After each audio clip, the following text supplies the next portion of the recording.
The Old Guard chegou na Netflix em julho e já conquistou milhares de fãs. Agora, quais perguntas ainda não foram respondidas, o que vem por aí e quais os segredos que ainda ficaram em aberto e já foram respondidos na HQ? No vídeo de hoje compararemos essas duas obras e vamos falar sobre algumas teorias para o futuro dessa possível franquia. Então já aproveita, se inscreve no canal, deixa aquele like maroto para ajudar a gente e solta a vinheta.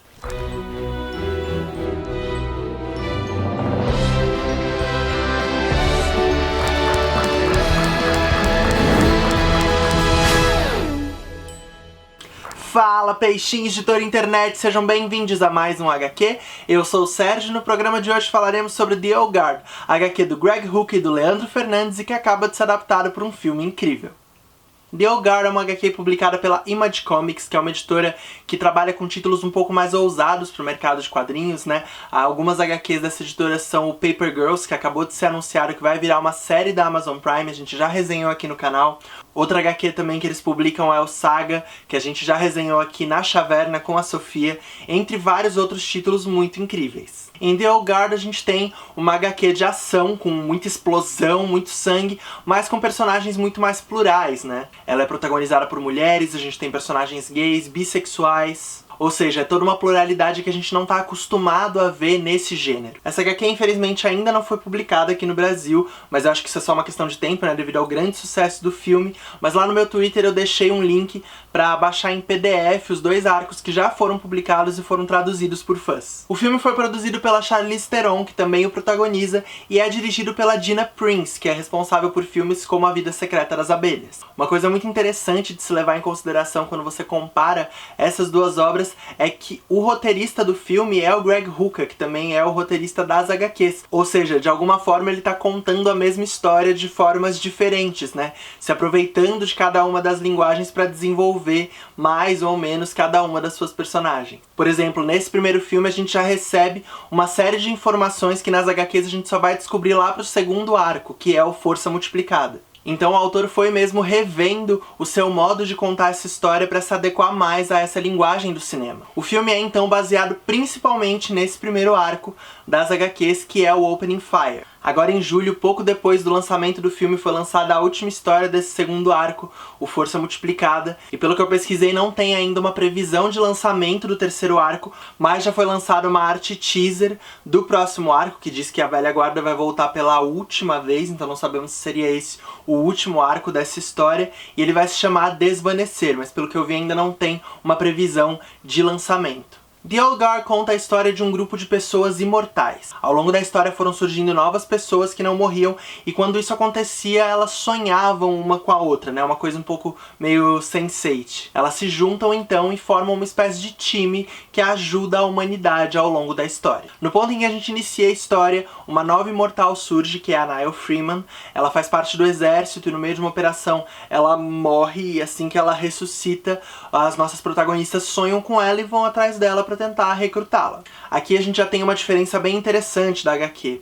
Na HQ a gente acompanha muito mais o arco da Andrômaca, né, a Andy, que é a personagem mais velha desse grupo de imortais, e a gente consegue ver bem esse cansaço dela por ter passado por todos esses milênios, por ter vivido tanto, conhecido tanta gente, se esquecido de tanta coisa, não tendo nenhum tipo de recordação ou registro da sua história, lembranças da sua mãe, por exemplo, porque ela é realmente muito velha. Ela diz até no filme que ela nem se lembra de quantos anos ela tem. Já no filme a gente acompanha bem mais o arco da Nile, né, que tá entrando pra essa vida de imortal e entendendo ainda o que é, pensando, pesando se ela vai entrar pra esse grupo ou não, abandonar as pessoas que ela ama ou não, o que ela vai fazer a partir daí. E isso faz bastante sentido, né? Porque na HQ ela aceita tudo meio que direto, ela não questiona tanto, ela tira algumas dúvidas, mas ela não titubeia tanto quanto no filme pra abandonar a família e a vida que ela conhecia. Outro personagem que é muito mais desenvolvido no filme é o Copley, que é um ex-agente da CIA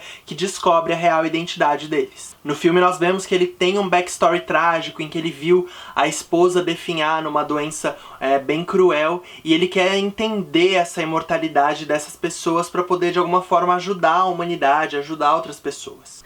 Ele também faz uma vasta pesquisa sobre essas personagens ao longo da história e meio que desvenda que esse grupo liderado pela Andy realmente ajudou a humanidade a progredir, salvou figuras históricas importantes e contribuiu para que acontecimentos importantes da história aconteçam. Nas HQs isso só vai acontecer lá pro segundo arco, quando eles vão atrás do Copley para meio que tirar satisfação pelos acontecimentos da primeira história, e aí eles descobrem que ele fez realmente toda essa pesquisa e chegou nessa conclusão de que eles estão ali, que talvez essa imortalidade deles seja um dom para que eles possam ajudar a humanidade. De onde vem essa imortalidade ainda é meio que um mistério, né? O que a gente vê na HQ, que também é comentado no filme, é que de alguma forma eles permanecem vivos enquanto ainda não é a hora deles, né? Então, quando chega o momento de algum deles morrer, eles realmente vão parar de se regenerar. A gente vê em alguns flashbacks que haviam outros membros nesse grupo e que chegou o momento deles, né? Eles acabaram morrendo, pararam de se regenerar em algum ponto da história. E no filme o que acontece é que chega um momento em que a própria Andy perde a imortalidade dela, né? Ela para de se regenerar. E isso é muito bom pra história porque aí a gente começa a ficar muito tenso por ela, né? Porque a gente não fica tão preocupado com as personagens, porque a gente sabe que eles conseguem se regenerar, que elas não podem morrer, mas aí quando isso muda na nossa protagonista, quando ela passa a ser mortal de alguma forma, a gente fica realmente tenso, né? Pensando o que pode acontecer com ela caso ela seja ferida mortalmente nas batalhas finais do filme. E fica meio que no ar essa ideia de que talvez ela tenha perdido isso porque surgiu uma nova imortal pra meio que tomar o lugar dela, né? Como se a Nile fosse a sua sucessora. Nas HQs isso não acontece, então eu fico realmente muito curioso pra saber como que eles vão conduzir essa história numa possível sequência, né? Se a Andy vai continuar lutando ao lado deles sem ter os poderes de regeneração, ou se eles vão de alguma forma reverter isso, buscar uma reversão disso. Então é algo que fica no ar realmente, e eu me pergunto se na próxima HQ, né, se no terceiro arco, isso vai acontecer com a Andy, se talvez a gente encerre o The Old Guard, então, com a morte dessa personagem, né? Se a gente vai fechar esse arco com essa completude do ciclo dessa personagem. Uma coisa que eu acho muito instigante também de ver nesse filme é como o fato de a gente ter uma diretora mulher no comando transparece em uma série de escolhas. É um filme de ação que honra o gênero, mas não se deixa cair em uma série de lugares comuns, ruins que os filmes geralmente caem. Você tem coreografias de luta incríveis entre mulheres sem que elas sejam sexualizadas de alguma forma, cabelos curtos que obviamente são muito melhores para combate, entre tantas outras coisas que aparecem ali e aparecem de uma forma muito natural, né? Muito sutil, nada é forçado, você não tem um discurso querendo aparecer o tempo inteiro, as coisas só estão ali e você tem um tratamento muito respeitoso e muito cuidadoso com a direção de arte e com o modo como a história vai ser contada, né? E eu acho que isso é um reflexo direto da diretora, né? Do trabalho da diretora nesse filme. Um backstory legal da Andy, que também ficou de fora do filme, mas que aparece nas HQs, é um momento da existência dela em que ela viveu um romance com um ex-escravo, né, nos Estados Unidos. E é muito legal essa parte e, de alguma forma, ela é mencionada no filme, né? Porque tem um momento em que eles entram naquele covil dela, em que tem vários objetos que já pertenceram a ela e tem um quadro que é dela com esse cara, né? Ele aparece de alguma forma no filme como um easter egg e é muito bacana esse pedaço, esse trecho da HQ também, que amplia um pouco mais a nossa visão sobre as perdas que a Andy teve ao longo do caminho. E é muito bacana porque assim, de alguma forma, a HQ e o filme são experiências que se complementam, né? Tanto um quanto o outro permitem que a gente mergulhe um pouco mais em alguns personagens. Enquanto no filme a idade da Andy é um mistério, né? A gente não sabe quantos anos ela tem, ela diz não se lembrar, ela não revela. No segundo arco é falado sobre isso, e aí a gente descobre que ela tem cerca de 6.732 anos, ou seja, essa mulher viu umas coisas. As personagens nessa obra são muito complexas e eu realmente queria ver um pouco mais delas, né? Elas deixam a gente curioso pra saber mais sobre elas. No filme eu sinto que a gente vê um pouquinho mais desses personagens que são o Nick e o Joe, né? Que são esse casal gay maravilhoso da equipe. Uma cena que tem tanto na HQ quanto no filme, por exemplo, é uma em que eles estão prisioneiros, né? E aí os soldados que estão prendendo eles têm um momento meio que entabê, assim, né? Falando, ele é seu namoradinho. E ali nós testemunhamos uma super declaração de amor melosa e fofa, seguida de um grande massacre desses soldados homofóbicos, né? Que é tudo que a gente sempre quis ver. Eu fiquei passado de amor quando eu li na HQ, eu acho que é uma sequência muito bem conduzida, desenhada e escrita na HQ. E eu não imaginava que o filme ia conseguir me empolgar tanto quanto quando eu li, e realmente a cena no filme também é maravilhosamente bem conduzida e é muito legal. Que cena preciosa!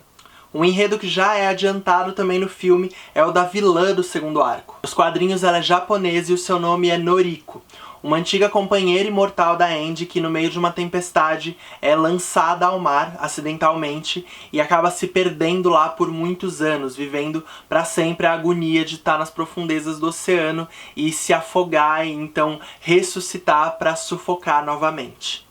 Como no filme teve uma preocupação muito grande com a diversidade étnica do elenco, todas as atrizes e atores escalados são da nacionalidade dessas personagens, né? Essas personagens imortais que surgiram ao redor do mundo e ao longo da história realmente vêm de vários lugares diferentes. E por isso no filme a personagem Noriko na verdade se chama Queen, porque a atriz que foi escalada ela é vietnamita, ela não é japonesa, e aí quando ela falou isso para a equipe criativa do filme, eles trocaram isso no roteiro mesmo, e isso é muito bacana, né? Mostra uma preocupação muito grande com os detalhes e com a diversidade real, né? Porque aí eles mudaram o nome da personagem e fizeram dela vietnamita também. A história dessa personagem eu acho bem mais interessante no filme, porque nela eles mostram que de alguma forma, durante a Idade Média, ela e a Andy foram perseguidas como bruxas, né, o que faz muito sentido por elas serem imortais, e elas foram presas, e a Queen foi então colocada dentro de uma espécie de dama de ferro e lançada ao mar, para ficar para sempre aprisionada ali, se afogando e ressuscitando nessa agonia eterna, nessa grande tortura. No Força Multiplicada, então, essa personagem ressurge e mostra que se tornou uma espécie de contraparte da Old Guard, né? Enquanto eles usam seus poderes para poderem ajudar a humanidade, ela quer usar essa imortalidade dela para causar dor e sofrimento aos outros seres humanos. E no backstory do filme isso faz muito sentido, né? Porque pensando que ela foi alguém que foi torturada pela Inquisição e que viu a raça humana fazer as piores coisas com pessoas como ela, é natural que ela queira essa vingança, né? Que ela queira realmente ser essa contraparte, ser essa pessoa que vai causar dor à raça humana. Na HQ eu sinto que as motivações dela são um pouquinho mais frágeis, mas no filme em si eu acho que é um pretexto perfeito para o nascimento de uma grande vilã, e como o autor é o mesmo, eu acho que ele realmente usou dessa oportunidade para amadurecer um pouco melhor essa personagem. A cena pós-créditos do filme é a cena que encerra o primeiro gibi do segundo arco, então já fica meio que subentendido que essa possível sequência do filme The Old Guard vai seguir as ideias principais desse segundo arco, que é o Força Multiplicada. Então a Queen muito provavelmente conseguiu, depois de muito tempo, se libertar daquela Dama de Ferro, mas deve estar com muita raiva da Andy nunca ter ido atrás dela, nunca ter tentado resgatá-la, e por isso agora ela quer vingança dessas outras pessoas imortais. E fica também o questionamento de como eles vão desenvolver a história dessa sequência, né? Porque muito do que nos é apresentado no segundo arco já foi revelado no filme. É muito legal, por exemplo, no filme como Copley no final se alia a eles, né? Pra ajudar eles nas próximas missões. Porque é discutido também como a globalização tem dificultado esse modo de vida deles, né? Eles falam que o mundo tá diminuindo, né? E isso faz muito sentido, porque imagina como é tentar se esconder e viver uma vida imortal sem que descubram seus segredos em um mundo sem comunicação de massa, sem redes sociais, sem câmeras de vigilância em todos os lugares, e o que é agora, né? Com tudo isso dificultando esse trabalho. A gente tem até aquela cena em que a Andy pega o celular de uma pessoa que tirou uma foto e ela tava no fundo pra conseguir apagar, né? Então eles vão poder muito ter essa ajuda do Copley agora, que é um ex-agente da CIA e pode ter acesso a essas tecnologias e apagar esses rastros que eles vão deixar. Eu boto fé em uma sequência ainda mais instigante que o primeiro filme. Eu tô muito curioso pra saber como que eles vão desenvolver esse plano de vingança da Queen e como que a Andy vai conseguir lutar com ela e se defender não sendo mais imortal. Eu aguardo ansiosamente tanto o próximo gibi quanto o próximo filme, porque embora eles estejam em pontos diferentes da história, né, e tratem algumas personagens de formas distintas, ambos prometem ser incríveis. E vocês, quais são as suas teorias pro futuro dessa franquia? Será que vai ter um próximo filme? Vocês assistiriam uma sequência de The Old Guard? Deixem aqui nos comentários e compartilhem com a gente. E se quiser saber como nos ajudar a continuar contando histórias, não deixe de entrar em catarse.me/maregeek para conhecer a nossa campanha de catarse recorrente.